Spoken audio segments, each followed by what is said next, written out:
بڑی کمال کی آیت ہے، بلکہ یہ آیت جو سمجھیے ہمارے فیملی کے نظام کو، میاں بیوی کے معاملات کو، زوجین کے حقوق کو اور وراثت کے معاملات کو بڑے کمال کے ساتھ بیان کرتی ہے۔ یعنی ایک ہی آیت میں پورے گھر کے نظام کو شاندار انداز میں ہمیں چلانے کا فارمولہ رب کریم نے عطا کیا۔ کیا کمال کی کتاب ہے قرآن پاک، کیسا کلام اللہ ہے جو ہمیں دنیا میں زندگی کیسے گزارنی ہے، فیملی لائف کیسے گزارنی ہے، کاروبار میں کیا احتیاطیں کرنی ہے، عوام میں کیسے رہنا ہے، اللہ کی رضا والے کام کیسے کرنے ہیں، جنت کی تیاری کیسے کرنی ہے، سب کچھ قرآن میں موجود۔ پرابلم یہ ہے ہم قرآن پڑھتے نہیں، سمجھتے نہیں۔ اگر قرآن سے دوستی ہو جائے نا پھر پرابلمز نہیں رہیں گے، ٹھیک ہے نا۔ ہمیں گائیڈ لائنز آگے پیچھے سے مل رہی ہوتی ہیں، ہم قرآن سے نہیں دے رہے ہوتے۔ اچھا ایسا تو ہے نہیں کہ قرآن صرف عربی میں ہے، ہمارے علماء کرام نے ہمارے لیے اتنی آسانی کر دی، آسان اردو میں ترجمے کر دیے، آسان اردو میں تفسیریں لکھ دی۔ اچھا پھر وہ تفسیریں بھی دعوت اسلامی والوں نے تو اور آسان کر دیا کہ اس کی ویب سائٹ پہ اس کو فری ڈاؤن لوڈ کے لیے رکھ دیا، اس کی اپلیکیشن بنا دی، خرچہ بھی نہیں ہوتا۔ اچھا جو پڑھ نہیں سکتے اس کے لیے آڈیو تفسیر بھی جاری کر دی کہ کم از کم سن لیں۔ اب پھر بھی ہم قرآن نہ پڑھیں یا قرآن نہ سنیں یا نہ سمجھیں، یہ کتنی بڑی محرومی۔ اب ذرا اس ایک آیت کو سمجھیے، اللہ قرآن میں فرماتا ہے اے ایمان والو، تمہارے لیے حلال نہیں کہ تم زبردستی عورتوں کے وارث بن جاؤ، اور عورتوں کو اس نیت سے روکو نہیں کہ جو مہر تم نے انہیں دیا تھا اس میں سے کچھ لے لو، سوائے اس صورت کے وہ کھلی بے حیائی کا ارتکاب کریں اور ان کے ساتھ اچھے طریقے سے گزر بسر کرو۔ پھر اگر وہ تمہیں ناپسند ہو تو ہو سکتا ہے کوئی چیز تمہیں ناپسند ہو اور اللہ اس میں بہت بھلائی رکھ دے۔ اب یہ ایسی کمال کی آیت ہے، اور زمانہ جاہلیت کا ایک بڑا عجیب و غریب دستور تھا، اس کو بھی یہاں اللہ نے ڈسکس فرمایا۔ اب اس کا شان نزول کیا ہے؟ اسلام سے پہلے اہل عرب کا یہ دستور تھا کہ لوگ مال کی طرح اپنے رشتہ داروں کی بیویوں کے بھی وارث بن جاتے، معاذ اللہ، یعنی عورتیں بھی ایک طرح سے مال کی طرح ہوتی تھی، یعنی کسی کا انتقال ہوتا تھا اس کا مال بڑھتا تھا نا، تو اس کی بیوی کے بھی کوئی نہ کوئی وارث بن جاتا۔ چاہتے تو بغیر ہی مہر کے اپنی زوجیت میں رکھتے، یعنی اپنی بیوی بنا لیتے، یا کسی اور سے شادی کرواتے اور مہر خود لے لیتے کہ بھئی یہ تو میرا مال ہے نا، شادی تم کر لو، مہر مجھے دے لو، یا انہیں آگے شادی نہیں کرنے دیتے بلکہ اپنے ہی پاس رکھتے تھے تاکہ ان کو جو مال وراثت ملا ہے وہ ان لوگوں کو دے دیں، تب یہ ان کی جان چھوڑیں گے۔ یعنی وہ پیسے وراثت میں عورت کو ملے گا، تم اب میری ہو گئی، اب تمہارے پیسے بھی میرے ہیں۔ اچھا، یا عورتوں کو اس لیے روک کر رکھتے تھے کہ یہ مر جائیں گی تو روکنے والے لوگ پھر ان کے مال کے وارث بن جائیں گے۔ الغرض وہ عورتیں ان کے ہاتھ میں بالکل مجبور ہوتی تھی، اپنے اختیار سے کچھ نہ کر سکتی تھی۔ اس رسم کو مٹانے کے لیے یہ آیت نازل فرمائی۔ کتنا پیارا مذہب ہے ہمارا کہ اسلام سے پہلے عورتوں کا یہ حال تھا، پیر کی جوتی مال کی طرح ایک دوسرے کے بعد ٹرانسفر ہوتی رہتی تھی، کوئی عزت نہیں، کوئی تعظیم نہیں۔ اس آیت مبارکہ میں اللہ پاک نے اہل ایمان کو، بات کس سے کی اللہ نے؟ اے ایمان والو، اہل ایمان کو عورتوں سے متعلق متعدد بہت سارے آرڈرز عطا فرمائے، احکام عطا فرمائے، چنانچہ فرمائے کہ عورتوں کا زبردستی وارث بن جانا تمہارے لیے حلال نہیں۔ اچھا یہاں کچھ مزید تھوڑا سا ہم جو یہ وراثت کا پرابلم آج کل چل رہا ہے کہ وارثوں کا مال لوگ ہڑپ کر جاتے ہیں، مال وراثت میں ہیرا پھیری، اپنے اسے ہڑپ کر جانا، حقداروں کو محروم کرنا، یہ زمانہ قدیم سے چلا آ رہا ہے۔ اسلام سے پہلے بھی لوگ جہالت میں یہ کام کرتے تھے اور یہ سخت ظلم ہے۔ یاد رکھیے کہ جو جاہلیت عرب کے لوگ تھے بچوں اور عورتوں کو وراثت سے محروم کر دیتے، کہتے بچوں اور عورتوں کی وراثت نہیں ہوتی، ان میں جو زیادہ طاقتور ہوتا، زیادہ اثر والا ہوتا تھا وہ جناب بغیر کسی تعامل کے، بغیر کسی ہیزیٹیشن کے وہ سارا مال سمیٹ لیتا تھا، مرنے والے میراث پر قبضہ کر لیتا، کمزوروں کا حصہ چھین لیتا۔ اور ہمارے یہاں بھی برے صغیر میں بھی اسلام سے پہلے دیگر قوموں میں یہ معاملات تھے کہ عورتوں کو والدین کے مرنے کے بعد ان کی بیٹیوں کو اور بیویوں کو، عورتوں کو وراثت کا مال نہیں دیا جاتا۔ اللہ اکبر، یہ سب انصاف کے تقاضوں کے خلاف تھا۔ سبحان اللہ، دین اسلام کا یہ اعزاز ہے، یہ اسلام کی شاندار تقسیم تقسیم ہے کہ اللہ کریم نے اس افراط و تفریط کو، اسلام نے آ کر جو کنفیوژن ہے یا جو لوگوں کے ساتھ زیادتی ہو رہی تھی، اس کو ختم کیا. تقسیم میراث کے معاملے کو بڑے احسن طریقے سے قرآن میں بیان فرمایا، محروموں کو حق دیا اور ظالموں کو ان کی حدود میں رکھا، ہر ایک کو اس کا مناسب حصہ عطا فرمایا. جیسے بطور خاص یتیم اور عورتوں کے لیے قرآن مجید نے خصوصی احکامات دیے. عورتوں اور بچوں کو وراثت کا حق نہ دینے کی رسم کو بالکل باطل قرار دیا. قرآن مجید نے مرد و عورت میں سے ہر ایک کو اس کے والدین سے دیگر رشتہ داروں کے مال وراثت میں حصہ اس کا قرار دیا گیا. مردوں کو بھی حصہ ملے گا، عورتوں کو بھی ملے گا. اور خاص طور پر بچوں کے مال کی حفاظت کرنے کا، خاص طور پر جو یتیم بچے ہیں ان کے لیے ایکسٹرا آرڈر دیے کہ ان کے مال کی حفاظت کی جائے. بوقت ضرورت انہیں ان کا مال دینے اور پھر ان کے مال میں خیانت سے بچنے کا تاکیدی حکم قرآن مجید میں بیان فرما دیا. اور ان کا مال کھانے والے کے بارے میں کیا فرمایا؟ اپنے پیٹ کو آگ سے بھرنے والا قرار دیا، جہنم میں جانے کا سبب قرار دیا. مال یتیم کو کھانا یہ بہت زیادہ برا کام. اور یتیموں کی کفالت کے فضائل پتہ کیا بیان ہوئے؟ نبی پاک فرماتے ہیں، حدیث کا مضمون ہے کہ قیامت کے دن یتیم کی کفالت کرنے والا اور میں، نبی پاک فرماتے دونوں اس طرح ساتھ ہوں گے. یعنی جنت میں اس طرح نبی پاک فرماتے جس طرح 2 انگلیاں ساتھ ہیں نا، یتیم کی کفالت کرنے والے کو میں ایسے جنت میں ساتھ لے جاؤں.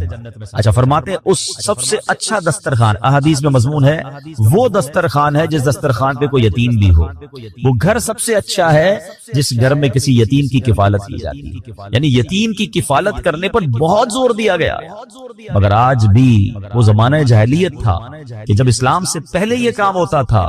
مگر آج بھی یہ خبریں ملتی ہیں کہ بیچارے یتیم ہوتے ہیں، والد کا انتقال ہو گیا، بچے چھوٹے ہیں، رشتہ داروں نے مل کر اس یتیم کا مال ہی ہڑپ کر لیا. بچوں کو تو پتہ ہی نہیں ہوتا کہ ہمارے ماں باپ نے کیا چھوڑا ہمارے لیے، ہڑپ کر لیا جاتا ہے. بہنوں کا حق نہیں دیا جاتا. اچھا بھائیوں میں بھی یہ ہوتا ہے کہ جو زیادہ طاقتور ہوتا ہے، بڑا بھائی ہوتا ہے، چھوٹے بھائی باقی ہوتے ہیں، وہ تمام بھائی بہنوں کا حق دبا لیتا ہے. کوئی تقسیم نہیں ہوتی ہے، پتہ ہی نہیں ہوتا والد صاحب نے کیا چھوڑا، ماں نے کیا چھوڑا. اے میرے پیارے اسلامی بھائیوں، یاد رکھیے یہ وارثوں کا حق دبانا یہ حرام، یہ جہنم میں لے جانے والا کام ہے. اور ہم نے کئی ایسے واقعات دیکھے ہیں کہ والدین کے جانے کے بعد بھائیوں میں پھر لڑائیاں ہوتی ہیں، فیملی ٹوٹ پھوٹ کا شکار ہو جاتی ہے. یہ پیسہ کتنی خراب چیز ہے کہ زندگی بھر ساتھ رہنے والے بھائی خون کے پیاسے ہو جاتے ہیں. یہاں ایک اور بڑا پرابلم یہ ہے کہ دین سے دوری ہے، شریعت کے معاملات نہیں پتہ ہے. اچھا کچھ بہنوں کی طرف سے بھی ایسی، ابھی پچھلے دنوں ایک خاندان میں جھگڑا چل رہا ہے. والد صاحب، اب عجیب بات دیکھیں، کلفٹن یعنی اس اچھے ایریا میں رہنے والے لوگ ہیں، کروڑوں روپے چھوڑ کر گئے ہیں، مگر بھائی بہنوں میں ایسا ڈسپیوٹ ہے کہ جناب کسی کو وراثت نہیں ملی ہے. اچھا وراثت نہیں مل رہی، پراپرٹی بک نہیں رہی. انہی کے بچوں کو میں نے دیکھا کہ بیچارے وہ رکشہ چلا رہے ہیں، اور جناب وہ کروڑ پتی باپ آپ کے بیٹے ہیں اور کھانے پینے کے لیے کچھ نہیں، علاج کے پیسے نہیں ہیں. ایک بار مجھے کوشش کرنے کا موقع ملا، میں نے کہا بھائی جب ماں باپ اتنے چھوڑ کر گئے سب بھائی بہن بیٹھے ہیں اور تقسیم کر لے. تو پتہ بہنوں کی طرف سے کیا پیغام آیا کہ ہم جناب شریعت کے حکم کو نہیں مانتے، عورت کو بھی اب پورا حصہ لیں گے اور بھائی کو بھی پورا حصہ ملنا چاہیے. اب یہ حال ہو گیا ہے، کہیں عورت زیادتی کر رہی ہے، کہیں مرد زیادتی کر رہے ہیں. زیادہ تر مردوں کی طرف سے زیادتی سامنے آتی ہے. مگر آپ سوچیں کہ یہ وہ مسٹیک ہو رہی ہے ہمارے معاشرے میں جو اسلام سے پہلے ہوتی تھی، مگر آج اسلام کے بعد بھی کوئی وراثت. اچھا پھر بھائی لوگ کہتے ہیں بعض اوقات کہ جناب اب تقسیم کریں گے تو کاروبار ختم ہو جائے گا. اب ابو کا چلتا کاروبار ہے، اگر بہنوں کو حصہ دیں گے تو ہماری پراپرٹیاں بیچنی پڑ جائیں گی. ابھی پراپرٹی کا ریٹ ٹھیک نہیں ہے، بعد میں بیچیں گے. ارے اللہ کے بندو، تمہاری 10 سال سے پراپرٹی نہیں بک رہی، بہن کو ضرورت ہے، اس کو بیچاری کو علاج کرانا ہے، اس کو اپنے بچوں کی شادیاں کروانی ہے، اس کو اپنا گھر لینا ہے، لیکن اس کے ہاتھ میں کنٹرول تو نہیں ہے نا. مگر اللہ دیکھ رہا ہے، جس کا جو حق ہے وہ وقت پر دیجیے. اور یہ والدین کا بھی ہمیں تھوڑا سا اس میں ایک کردار ادا کیجیے. جو والدین حیات ہیں، دیکھیں یہ ماں باپ کی ذمہ داری ہے نا کہ بچوں کو ایجوکیٹ کریں. ہمارے یہاں اصل میں بات نہیں کرتا کوئی کہ یار ابھی سے اپنے مرنے کی بات کیوں کریں. بھائی ابھی کر لینا، بعد میں یہی بچے آپ کے لڑیں گے. جن ماں باپ نے زندگی میں بچوں کی اچھی تربیت کی، مرنے کے بعد وہ سارے بچے جڑے ہوئے ہیں، محبت سے پیار سے بھائی بہن رہ رہے، اور جہاں بتایا ہی کچھ نہیں، سمجھایا ہی کچھ نہیں، وہاں ہم نے گھروں میں لڑائیاں دیکھی. اچھے خاصے گھرانے کے بچے آپس میں ایک دوسرے کا گریبان پکڑ رہے ہیں کیونکہ بھائی ابو نے یہ کہا تھا، امی نے یہ کہا تھا. اچھا ایک اور مسٹیک بھی کرتے ہیں ماں باپ، چلیں یہ بات بھی میں کر لوں، وہی بات دین سے دوری ہے. بھائی مثال کے طور پہ ماں کسی بچی کے گھر پہ گئی اور جا کر کہہ دیا بیٹا مرنے کے بعد جو ہے نا میرا سونا جو ہے نا وہ تم نے لے لینا ہے۔ ابو کسی بیٹے کے گھر پہ گئے، کہا بیٹا وہ جو میں انتقال ہو جائے نا میرا پلاٹ تم نے لے لینا ہے، تمہارا ہے یہ پلاٹ۔ اچھا کسی بیٹے کو کہہ دیا یہ گھر تمہارا ہے، کسی کو کہہ دیا فلاں چیز تمہاری، بتایا کسی کو نہیں، خود دنیا سے چلے گئے۔ اب ایک بچہ کہہ رہا امی نے مجھے یہ کہا تھا، ابو نے مجھے یہ کہا تھا۔ او اللہ کے بندوں، اگر آپ نے کوئی ایسی وصیت کرنی بھی ہے تو سارے بچوں کو جمع کریں، ایک پیپر بنائیں نا اور بتائیں کہ میرے مرنے کے بعد پہلے تو تقسیم شریعت کے مطابق ہو سکتی ہے۔ ایسا نہیں ہو سکتا کہ آپ کسی بچے کا حق کم کر دیں، کسی کا زیادہ کر دیں۔ جو شریعت نے کہا ہے اس کے مطابق آپ سب کو بٹھا کے سمجھا دیں اور سب بتا دیں، کوئی حرج نہیں ہے۔ زندگی میں وصیت لکھنا سنت ہے، اچھا کام ہے تو وصیت کریں۔ بلکہ یہاں تو میں ایک اور مشورہ دوں گا کہ شریعت نے ہمیں یہ بھی اجازت دی ہے کہ ہم اپنے مرنے کے بعد ہمارے مال کا کم از کم زیادہ سے زیادہ 1/3 ایک تہائی جو ہے وہ ہم کسی اچھے کام میں وصیت کر سکتے ہیں۔ تو اگر اللہ نے آپ کو زیادہ مال دیا ہے تو آپ یہ بھی وصیت کریں کہ بھئی میرے مرنے کے بعد مثال کے طور پہ آپ کے مال کا 30%، 20%، 25% کسی صدقہ جاریہ والے کام میں کیا جائے، باقی بچوں میں شرعی حساب سے تقسیم ہو جائے۔ اگر یہ وصیت آپ کر جاتے ہیں تو فائدہ کیا ہوگا کہ اگر آپ کے مرنے کے بعد آپ کا جتنا بھی سرمایہ ہے اس کا 20-25% آپ ہی کے لیے خرچ ہو جائے، آپ کے مرنے کے بعد آپ کے لیے صدقہ جاریہ ہو جائے، کوئی مسجد، کوئی مدرسہ، کوئی کنواں، کوئی یتیم خانہ، بہت سارے صدقہ جاریہ کے کام ہے، آپ کو جو پسند آتا ہے، کسی اچھی تنظیم کو آپ کو لگتا ہے کہ یار یہ لوگ اچھا کام کرتے ہیں ان کو دے دینا، یہ میرے لیے صدقہ جاریہ کا کام کریں گے، تو آپ کے تو وارے نیارے ہو جائیں گے۔ لیکن کلیئر کر کے جائیں، جھگڑا چھوڑ کے نہ جائیں۔ اور میں آج دوبارہ، اللہ کرے میری یہ بات ان لوگوں تک پہنچے، بہت سارے میسیجز آتے ہیں بہنوں کی طرف سے آتے ہیں کہ ہمارے بھائی ہمارا حق نہیں دے رہے، وہ بیچاریاں کیا کریں، اپنے بھائیوں سے کیسے لڑیں۔ خدا کے واسطے خدا کا خوف کریں وہ لوگ کہ جو وراثت دبا کے بیٹھے ہیں، جو جن کا حق ہے وہ انہیں نہیں دے رہے، یہ حق تمہیں برباد کر دے گا۔ وہ بہن تو بیچاری کچھ نہیں کہہ پائے گی مگر اللہ تو دیکھ رہا ہے نا۔ جو یتیم کا مال ہے وہ بھی پورا ادا کریں۔ اگر یتیموں کا مال ہے اور بچے چھوٹے ہیں ان کو ابھی نہیں دے سکتے تو علماء کرام کے پاس جائیں، وہ آپ کو طریقہ بتائیں گے کہ ان کا مال کیسے محفوظ کریں، کیسے ایسی جگہ ترکیب بنائیں کہ جب یہ بڑے ہوں تو ان کو پورا پورا مال ان کا ملے۔ یہ ذمہ داری ہے اور یہ اپنے بارے میں سوچے کہ اگر میرا انتقال ہو جائے اور میرے بچے چھوٹے ہوں اور میرے چھوٹے بچوں کا کوئی مال دبا جائے تو کتنی تکلیف ہوگی۔ تو آج کسی کے بچوں کا کوئی مال دبا رہا ہے، وہ سوچے کل تمہارے بچوں کے ساتھ ایسا نہ ہو جائے۔ جس طرح اپنے بچوں کی فکر کرتے ہیں اس طرح یتیم کے مال کی فکر کرنی چاہیے کہ وہ جب بڑے ہوں، ابھی بچپن میں بھی ان کی خیر خواہی ہو، اچھی تربیت ہو، اچھی تعلیم ہو، دین سیکھیں، اور جب بڑے ہو جائیں تو ان کا جو حق ہے وہ انہیں لوٹا دیا جائے۔ اچھا قرآن یہاں پر کئی جگہوں پر، یہ ایک جگہ پر نہیں، قرآن نے بار بار یتیم کے مال کی احتیاط اور یتیم کے مال میں گڑبڑ نہ کرنے پر بار بار تنبیہ کی۔ جگہ قرآن میں ارشاد ہوتا ہے وَتَأْكُلُونَ التُّرَاثَ أَكْلًا لَمًّا وَتُحِبُّونَ الْمَالَ حُبًّا جَمًّا۔ قرآن کہتا ہے اور میراث کا سارا مال جمع کر کے کھا جاتے ہو اور مال سے بہت زیادہ محبت رکھتے ہو۔ قرآن تنبیہ کر رہا ہے، سمجھا رہا ہے، اور بار بار کہیں آگ میں جلنے کے بارے میں بتایا جا رہا ہے کہ وراثت کا مال کھاؤ گے تمہارے لیے آگ بن جائے گا، جہنم میں لے جانے کا سبب ہوگا۔ یہ نہ سوچے کاروبار کا کیا ہوگا، یہ نہ سوچے کہ پراپرٹی کا ریٹ کم ہے، جس کا جو حق ہے اس کو دے دیں، اپنے سرمایہ میں کام کریں، اللہ اس میں برکت ڈال دے۔ یہ الگ بات ہے کہ بہنیں کہتی ہیں کہ ٹھیک ہے کاروبار چل رہا ہے، پراپرٹی ہے، جب اچھا ریٹ آ جائے تب، اگر کہتے نا آپس میں رضامندی سے ڈھلے ہو رہا ہے پھر کوئی پرابلم نہیں ہے، مگر کلیئر تو کر دینا کہ یہ آپ کا حصہ ہے، یہ آپ کا حصہ ہے، یہ آپ کا ہے۔ اب بتائیں کیا کرنا ہے، پراپرٹی یا کاروبار میں سے نکال کے دے دوں یا آپ کہیں تو ساتھ مل کر چلتے ہیں، تو پھر کوئی ایگریمنٹ کر لیں۔ آج بھائی بہن زندہ ہیں، کل کسی کا انتقال ہو جائے گا، ان کے بچوں کو کیسے پتا چلے گا کہ ہمارے والدین کا کیا حصہ تھا۔ جتنا کلیئر کر کے، جتنا واضح کر کے چلیں گے اتنا انشاءاللہ خاندان میں جھگڑا نہیں ہوگا۔ آپ یقین کریں، میں ان بھائی بہنوں کو ایک پیغام دینا چاہتا ہوں، ماں باپ چلے گئے نا، ان کی روح خوش کرنی ہے، کبھی آپس میں لڑائی مت کرنا، جڑ کے رہنا، مٹھی بن کے رہنا، وہ ہمیشہ راضی رہیں گے۔ یہ جو پیسوں کے لیے لڑتے ہیں، الگ ہو جاتے ہیں، ایک دوسرے کا منہ نہیں دیکھتے، سوچو قبر میں کتنی تکلیف ہوتی ہوگی۔ تو کلیئر کر لیں، بھائیوں، بڑے بھائیوں کو چاہیے تھوڑا دل بڑا کر لیں، تھوڑا بہن کو زیادہ چلا جائے کوئی بات نہیں، وہ بہن ہے، یہ میری بہن ہے اور میرا خون ہے۔ ایک ایک روپے کے لیے، تھوڑے تھوڑے پیسوں کے لیے بھائی بہن لڑ رہے ہوتے ہیں، اسلام یہ نہیں چاہتا، شریعت نہیں چاہتی۔ اللہ کرے کہ یہ بات سمجھ آ جائے اور جس کا جو حق ہے وہ اسے ہمیں دے دینا چاہیے۔ سرکار دو عالم علیہ الصلوۃ والسلام کی ایک حدیث سنیں، اللہ کے نبی فرماتے ہیں من قطع میراث وارثہ قطع اللہ میراثہ من الجنۃ یوم القیامہ۔ اللہ کے حبیب فرماتے جو شخص اپنے وارث کی میراث کاٹے گا اللہ تعالیٰ قیامت کے دن جنت سے اس کی میراث کاٹ دے گا۔ کر لو جو کرنا ہے، قبضہ کر لیا ہے بہن کے مال پر، پر، یتیم کے مال پر کوئی کچھ کر نہیں سکتا. ارے کل جنت میں جانے سے روک دیے گئے تو کیا کرو گے؟ کتنے دن جینا ہے اس مال کے ساتھ اس دنیا میں؟ تھوڑے سال تو رہ گئے، پھر سب نے جانا ہے. جدھر جانا ہے، اگر ادھر مار پڑنی ہے، ادھر عذاب ہونا ہے، 1 روپیہ بھی زندگی میں کسی کا نہ رکھتے. وارث کا حق ہے پورا دے دیں، کاروبار میں کسی کا حق ہے پورا دے دیں، مزدور کا حق ہے پورا دے دیں. زندگی میں ایک اصول بنا لیں کہ دنیا میں سب کا حق دے دو، ورنہ آخرت میں نہیں دے سکے. ادھر مظلوم کا ہاتھ ہوگا اور ظالم کا گریبان. اچھا، یہاں ایک آگے عورتوں پر اسی ایک ہی آیت میں صرف وراثت کی بات نہیں ہوئی ہے، عورتوں کے ساتھ بہترین سلوک کرنے پر قرآن کس طرح خوبصورت انداز میں فرماتا ہے. ارشاد فرمایا عورتوں کو اس نیت سے روکو نہیں کہ جو مہر تم نے انہیں دیا تھا اس میں سے کچھ لے لو. حضرت عبداللہ ابن عباس فرماتے کہ اس آیت سے متعلق یہ اس شخص کے متعلق آیت ہے جو اپنی بیوی سے نفرت رکھتا ہو، اس کے ساتھ بدسلوکی کرتا ہو، اس لیے کرتا ہو کہ وہ پریشان ہو کر مہر واپس کر دے یا مہر کی رقم معاف کر دے. اسے اللہ تعالیٰ نے منع فرمایا.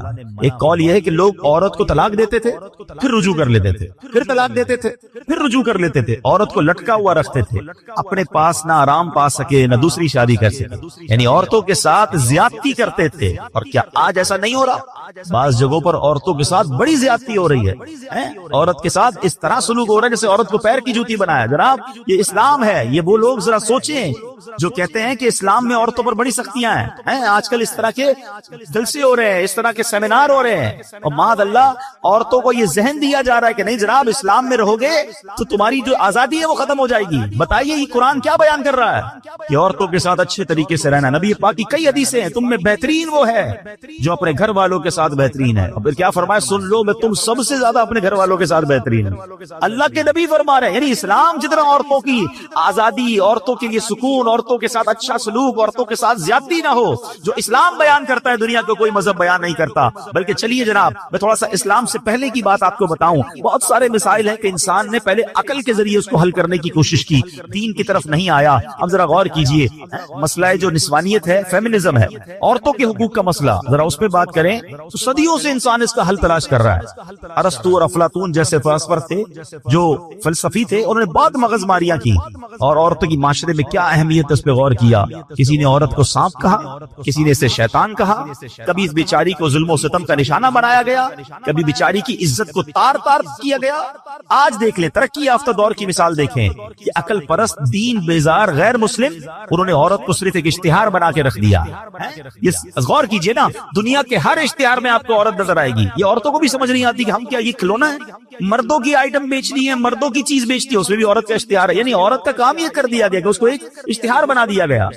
صرف دین اسلام ہے جو بتاتا ہے اگر عورت بیٹی ہو تو رحمت ہوتی ہے، بہن ہو تو عزت ہوتی ہے، ماں ہے تو اس کے قدموں تلے جنت ہوتی ہے، بیوی بن کر گھر میں آ جائے تو آدھا ایمان محفوظ ہو جاتا ہے.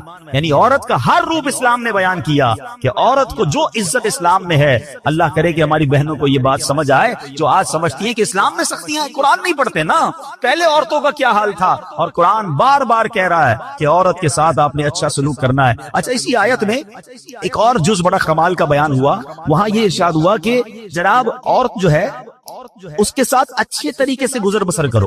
اب بعض اوقات کیا ہوتا ہے کہ ہمارے یہاں ایک تو اچھے طریقے سے گزر بسر نہیں کر رہے ہوتے، نہ کھانا پراپر دے رہے ہیں، نہ لباس دے رہے ہیں، بلکہ زیادتی کر رہے ہیں. اور جناب بعض اوقات تو شوہر فرعون بن کے گھوم رہا ہوتا ہے اور عورت کو کبھی مار رہا ہے. وہ کیسا مرد ہے جو عورت پر ہاتھ اٹھاتا ہے؟ یہ کون سی جوان مردی ہے کہ عورت پر ہاتھ اٹھایا جا رہا ہے؟ نہیں جناب، سرکار دو عالم علیہ السلام کی سیرت تو دیکھیں کہ نبی پاک کا اپنے ازواج کے ساتھ کیا خوبصورت تعلق تھا، کیا پیار اور محبت کا ماحول تھا. اپنے گھر والوں کے ساتھ حسن اخلاق کرنا یہ ہماری شریعت سکھاتی ہے. اور یاد رکھیے جتنا محبت اور پیار کے حقدار ہمارے گھر والے ہیں وہ باہر والے نہیں ہیں. ہم باہر والوں کے ساتھ تو حسن سلوک بہت زیادہ کر رہے ہوتے ہیں اور گھر میں جا کر شیر ببر بن جاتے ہیں. نہیں میرے پیارے اسلامی بھائیوں، حضرت عمر رضی اللہ عنہ کا ایک بڑا کمال کا قول ہے. کیا فرماتے ہیں؟ بندہ گھر کے باہر مرد بن کر رہے اور گھر میں جائے تو گھر والوں کی طرح بچہ بن جائے. گھر میں ایک گھر کا ممبر بن کے رہے. ہم گھر میں جا کے مردانگی دکھا رہے ہوتے، گھر میں آفیسر بن جاتے ہیں. نہیں جناب، گھر والے پیار کے جو ہے وہ متمنی بھی ہیں اور ان کا حق بھی ہے. اب یہاں ایک اور قرآن کہتا ہے کہ اگر تمہیں وہ ناپسند ہو تو ہو سکتا ہے کہ کوئی چیز تمہیں ناپسند ہو اور اللہ اس میں بہت بھلائی رکھ دے. یہ آخری بات ہے. اس آیت کا جو آخری جز ہے بڑے کمال کا، کہ مثال کے طور پہ عورت آپ کے گھر میں آ گئی، اس کی کوئی بد زبانی ہے یا جناب اس کی خوبصورتی آپ کو پسند نہیں ہے، اس کے معاملات آپ کو کچھ کوئی ایسی چیزیں جو آپ کو پسند نہیں ہے، تو قرآن کیا کہتا ہے؟ اللہ ہو سکتا ہے اس میں اللہ نے کوئی اور بھلائی رکھ دی ہو۔ بعض اوقات عورت پسند نہیں ہے مگر انسان طلاق دینے میں جلدی نہ کرے، علماء کہتے ہیں ہو سکتا ہے اس سے تمہیں کوئی نیک اولاد ملنے والی ہو جو تمہاری آنکھوں کا سرور بن جائے، تمہاری مغفرت کا ذریعہ بن جائے۔ اچھا، یہاں اسی بات کو قرآن نے ایک اور بڑے کمال کے انداز میں بیان کیا۔ یقین کریں پیارے اسلامی بھائی، جس دن آپ یہ آیت سمجھ گئے نا، ہماری زندگی کے بہت سارے پرابلم یہ ہیں کہ ہم فیصلہ بہت جلدی کریں۔ نہیں جناب اس کے ساتھ رشتہ نہیں چلے گا، نہیں جناب اس سے دوستی نہیں چلے گی، نہیں جناب یہاں میرا کام نہیں چلے گا، میں اس کام کو چھوڑ رہا ہوں۔ نہیں، قرآن کیا کہتا ہے؟ اب ذرا سنیے گا، یہ آیت دل کے اندر بٹھا لیجئے، آپ کے بہت سارے پرابلم سالو ہو جائیں گے۔ سورہ بقرہ کی آیت نمبر 216 اس کا جز پڑھو۔ وَعَسَىٰ أَن تَكْرَهُوا شَيْئًا وَهُوَ خَيْرٌ لَكُمْ۔ قرآن کہتا ہے تمہیں کوئی چیز ناگوار ہو رہی ہے اور قریب ہے کہ کوئی بات تمہیں ناپسند ہو حالانکہ وہ تمہارے حق میں بہتر۔ وَعَسَىٰ أَن تَكْرَهُوا شَيْئًا وَهُوَ خَيْرٌ لَكُمْ۔ تمہیں تو ناگوار لگ رہی ہے مگر تمہیں نہیں پتا یہی تمہارے لیے خیر ہو سکتی ہے۔ پھر فرمایا وَعَسَىٰ أَن تُحِبُّوا شَيْئًا وَهُوَ شَرٌّ لَكُمْ۔ اور فرمایا قریب ہے کہ کوئی بات تمہیں پسند آ جائے حالانکہ وہ تمہارے حق میں بری ہو۔ بعض اوقات ہمیں بڑے سمجھاتے ہیں، ماں باپ سمجھاتے ہیں مت کرو، علماء کہتے ہیں یہ حرام کام ہے، ہم کہتے ہیں بڑا اچھا، دل بڑا لگ رہا ہے، بڑا مزہ آ رہا ہے، شریعت منع کر رہی ہے، پسند ہے۔ قرآن کیا کہہ رہا ہے؟ تمہیں پسند ہے مگر وہی تمہارے لیے بری ہو سکتی ہے۔ مگر اس کے جو آخری جملہ ہے نا، قرآن آیت کا جو آخری حصہ ہے، ہائے ہائے، اللہ فرماتا ہے، فرمایا واللہ یعلم وانتم لا تعلمون، اور اللہ جانتا ہے اور تم نہیں جانتے۔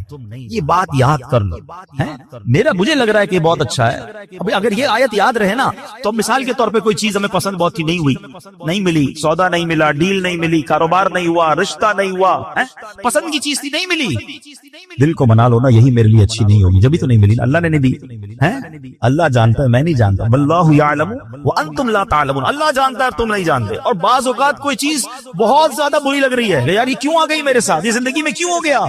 تو قرآن کیا کہہ رہا ہے؟ وَعَسَىٰ أَن تَكْرَهُوا شَيْئًا، اور فرمایا کہ کوئی بات تمہیں ناپسند ہے، آگے کیا فرمایا؟ ہوا خیر لکم، وہی تمہارے لیے بہتر ہے۔ ہم نہیں جانتے، اللہ بہتر جانتا ہے۔ تو زندگی میں ریگریٹس کو کم کیجئے، ٹینشنز کو کم کیجئے، اللہ کے فیصلوں پر بھروسہ کیجئے۔ اگر فیملی میں کہیں شادی ہو گئی ہے، اب جناب فیملی بن گئی ہے تو جلدی نہ کیجئے فیصلہ کرنے پر۔ آج کل تو جناب طلاق کا ریشیو اتنا بڑھ گیا ہے، ادھر شادی تھوڑے مہینوں بعد کہتے طلاق ہو گئی، ارے بھائی کچھ تو ٹائم دیتے رشتے کو۔